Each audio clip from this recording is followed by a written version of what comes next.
First of all, if baptism is as fundamental as I believe it is, and if baptism is an event of the worshiping community, not just the individual family, then the celebration of baptism should be returned to its normal context, the community Sunday Eucharist. It should be done there. And and I'm not a terrorist about this. I know that you've got to know the circumstances, but and anyone who says, oh, people won't go for that here, have you tried? Have you worked at it and not just tried it once? There's work to be done here to return the celebration of baptism to the context where it belongs within the worshiping community at Sunday Mass. And by the way, that would make your job as liturgical musicians much easier. Much easier. Because, I mean, we were talking yesterday about, if you have a funeral choir and a wedding choir and a Sunday Mass choir, are you now going to have a baptism choir? Yes. It can get a little extended there, and so, anyway, we have to provide, if we believe that music is normative liturgically, then that applies to baptism as well. It applies to baptism. And I just find if we return it to Sunday Eucharist, it's much easier to do because much of the music is already in place. But if it's done outside of Eucharist, I think it still requires as a basic minimum a responsorial psalm, a gospel acclamation, and an acclamation immediately after the baptism. Minimally, I think it requires those three things. I help out, as I say, at St. Basil's in Ottawa, and Heather Reed. They have baptisms once a month, and people know. Now, I used to try to do this in the parish, and I know the reality. I've heard it. You're standing at the door welcoming people. This happened to me in Port Hawkesbury, Nova Scotia. And I saw this family entering the church, and I heard the husband turn to his wife and say, "Oh, damn, it's baptism Sunday." It adds all of 12 minutes to the liturgy. It doesn't add an awful lot. It really doesn't. I also think it's not the length of liturgy that bores, it's how it's done. Liturgy well done is not boring. But at St. Basil's, they do baptisms once a month, and they do it at both Masses, 9 and 11. And after the baptism of the children, there's the sprinkling rite. And Heather, they've been doing it for over 10 years now. And the very first Sunday that I did it, the thing that struck me was nobody had a book in front of them. They've been doing the same song for the sprinkling rite for the last 10 years. They haven't changed it. And you know what? It's almost like Happy Birthday. When people see the cake, they break into Happy Birthday. At St. Basil's, when they see the hyssop stick, they break up to "Come up from the waters into," and as soon as they see the hyssop stick, they start it. And nobody has a book.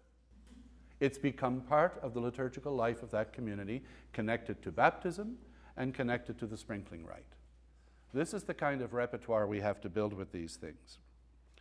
The other thing I like what they do there, at the introductory rites, you meet the families at the back, at the door. What name have you given your child? And then you do the signing of the cross on the forehead, and it says parents and godparents. At St. Basil's, they take time with this opening procession, and everybody who can reach the children reaches out and signs the child as they come up the aisle. And that procession can take 5 minutes, but it's worth it as people are signing these children. What do you do musically during that procession? I would go back to what I was saying, and again, you people know much more music than I do, but I would go back to what I was saying about the effects of baptism that you see in the introductory rites. Entry into the church. Do hymns about entry into the church. Life, communion with the Trinity, God, Father, Son, and Spirit. Get those things from the... And then, of course, look at the Sunday, the antiphon of the Sunday, the entrance antiphon. But I would do things that speak of becoming grafted into the body of the church, the mission of the church, all of those things. In the mode, as it were, of entrance the Yes. song. Yeah. That reminds me, I would want something on the Communion of Saints. How many of you are involved with the rite of election on the first Sunday of Lent? A few years ago, before I came to Ottawa, at our cathedral, and I was director of the diocesan office at that time, and they were finally bringing the rite of election home to the cathedral. Instead of doing it in individual parishes, they were bringing it to the cathedral. So I had to sit down and argue with the director of music at the cathedral. And, but I was suggesting to him, for the opening procession, to sing the Litany of Saints. That was the opening hymn, the Litany of Saints, because these people are now chosen to become members of the Communion of Saints. And what was wonderful about that, it becomes like a sandwich, the unity of the season.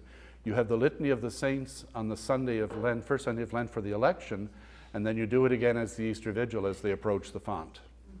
It's a wonderful linkage. So,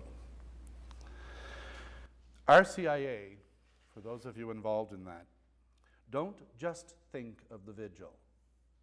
Think of the rite of election, but also think of the scrutinies and the exorcisms on these third, fourth, and fifth Sundays of Lent. And not just in terms of the catechumens. My Lord, read the scrutinies. Read the exorcisms. We all have something here. It's meant for all of us, not just for those who are on the journey towards initiation.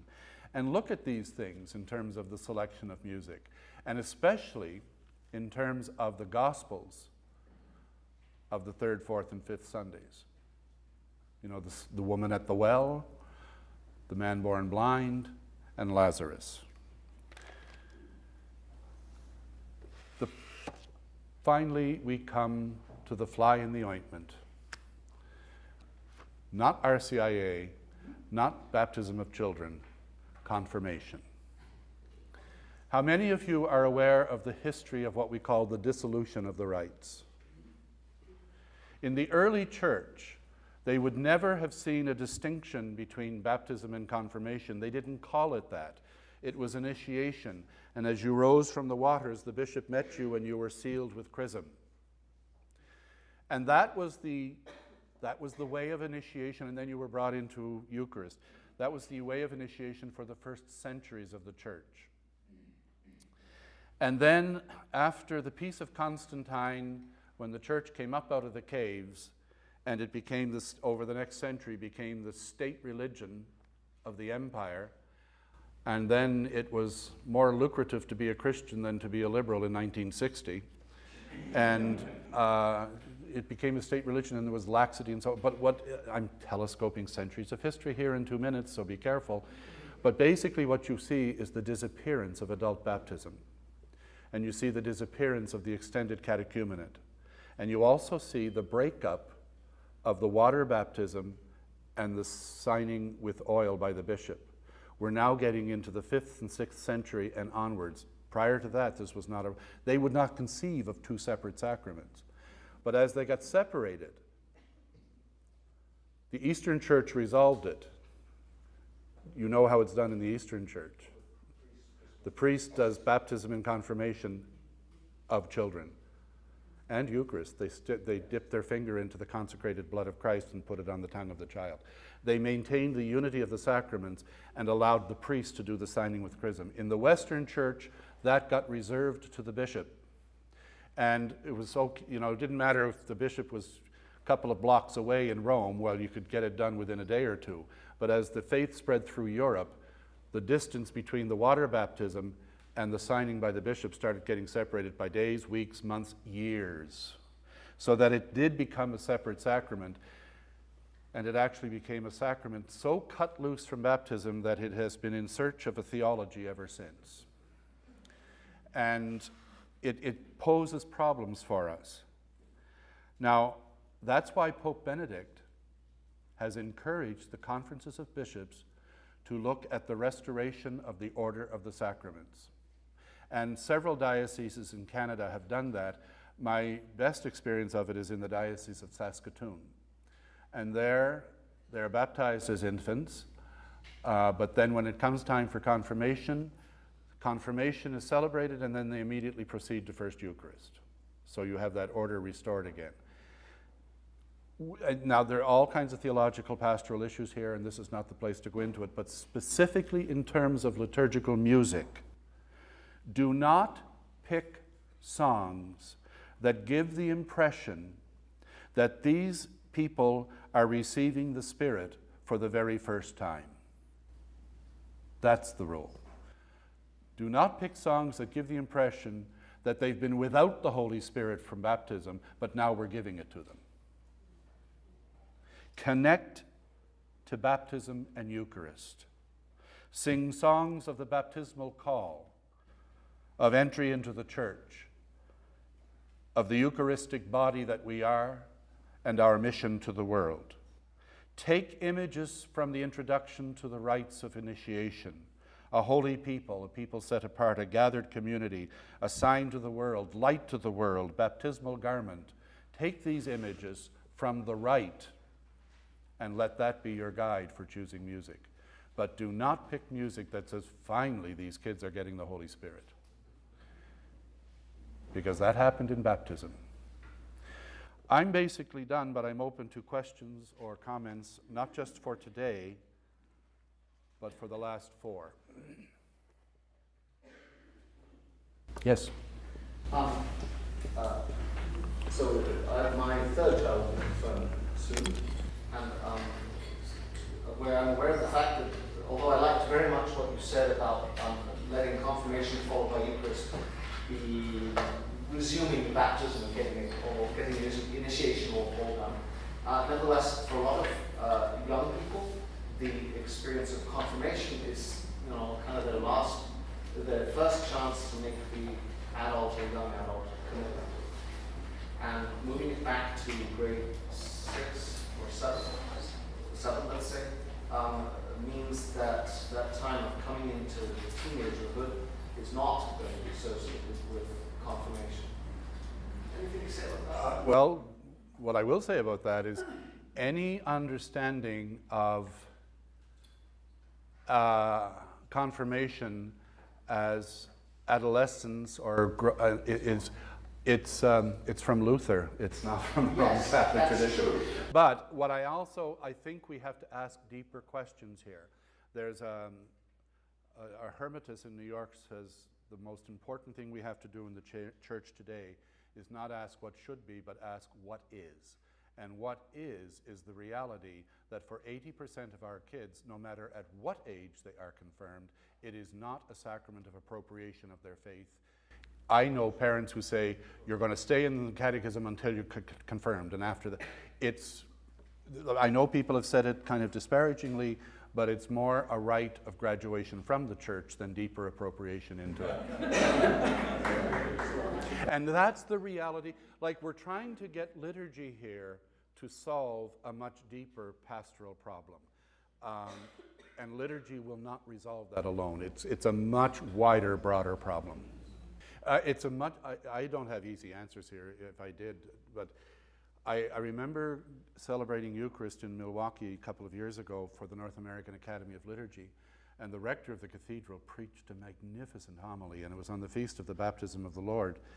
And he posed the question, because there they have Catholic schools connected to parishes in the United States, and he said, you often hear the question, what's more important in the process of evangelization? Is it the home, the school, or the parish? And then he gave the example of Henry Ford, the great industrialist, who was once asked, what's most important for a successful business? A good employer, good employees, or a good product? And Ford's answer was, which leg on a 3-legged stool is the most important? It's not either or. We're in this together, and we have to find ways as communities of faith to evangelize all ages. Not just the young, all ages. Yes? I know that my experience with confirmation, it was tied, my school was tied to the church, and it was more of this an assignment that we have to complete. These are the questions the bishop is going to ask you. These are the answers you need to know. It really had the real spiritual connection for anyone who wasn't a part of the church with their family. If you read the General Directory for Catechesis, a marvelous document from Rome, my gosh, what is it now, 15 years old or more? It says in the beginning, catechesis is not fundamentally the transmission of knowledge. It's facilitating an encounter with the Lord. And that goes much further. Look, a few years ago, I was asked to facilitate a meeting, and the criteria for the meeting was that you had to be over the age of 50 and you had to have been away from the church for a minimum of 10 years. I don't know who came up with this bright idea, but they were doing this in the deanery where I was working as a priest, and they asked me to facilitate it. I was struggling so hard with what to do to facilitate this meeting. And as I was coming into the parking lot, I had a memory of catechism with Sister Petronella in grade 2. And I walked in and I opened up the meeting by looking out at this group of over 100 people, and I started off by saying, "Who made you?" And guess what they answered? God made me. Why did God make you? To know, love, and serve Him and be in this world and be happy with Him in the next.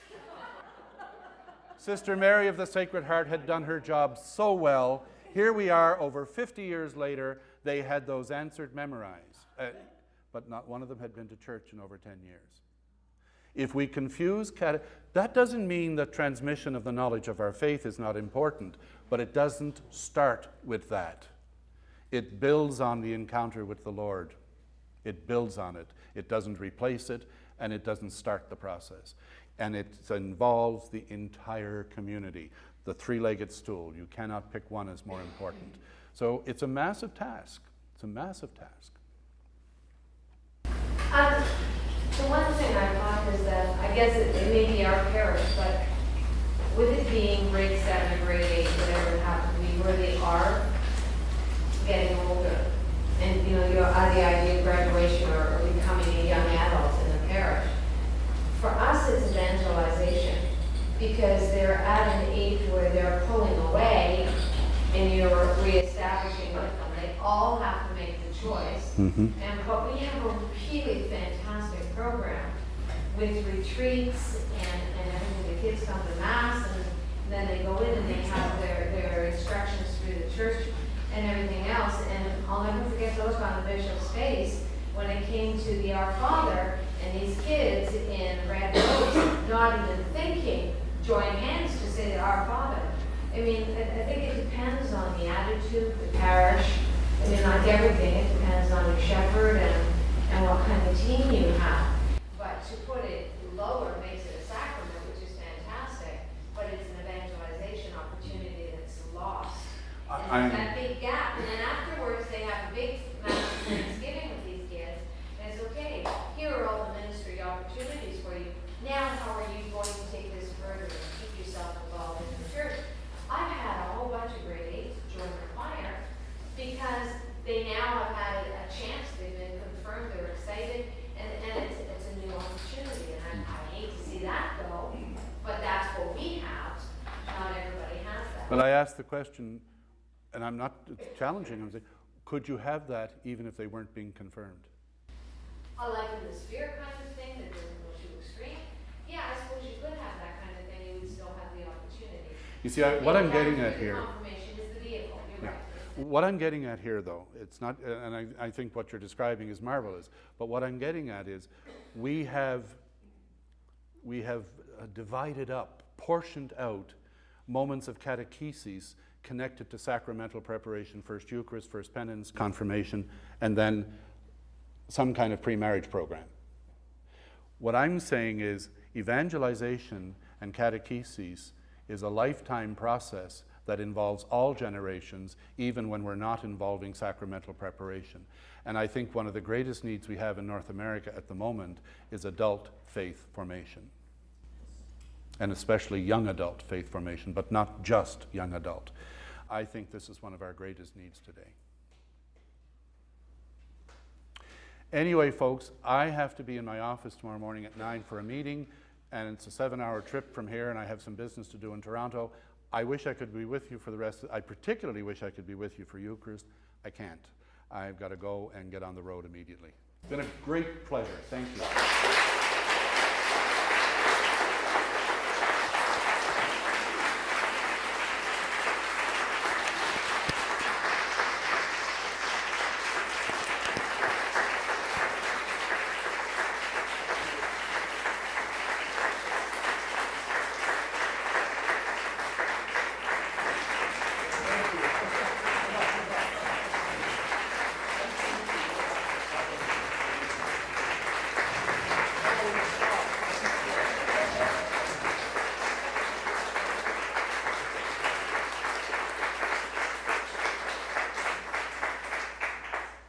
Thank you very much. And one thing I've noticed over the years, nobody can have more fun when they get together than liturgists and musicians.